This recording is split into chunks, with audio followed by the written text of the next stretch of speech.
বাইবেলে যদি দেখি, যখন গলিয়ত ধমকি দিচ্ছিল সৌল রাজাকে ভয় খেয়েছিল, গলিয়তের সঙ্গে কিন্তু ফাইট করেন। সেম ধমকি গলিয়ত দাউদকে দিচ্ছিল। দাউদ কিন্তু কি করেছে? দাউদ সেটাকে গ্রাহ্য করে নেওয়ার উপরন্তু ঈশ্বরের সামর্থ্য দ্বারা সেটার সঙ্গে ফাইট করেছে। গলিয়ত একটাই, সৌল রাজাকে ধমকি দিচ্ছে, সৌল রাজা ভাই ভয়ে পিছিয়ে গেল।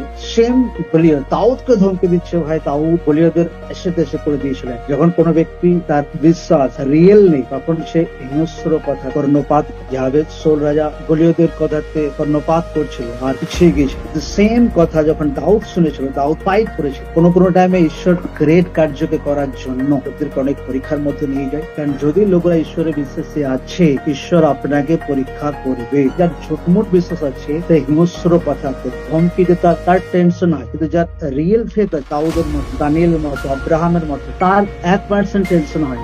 কিন্তু best is coming next in the name of the Jesus Christ.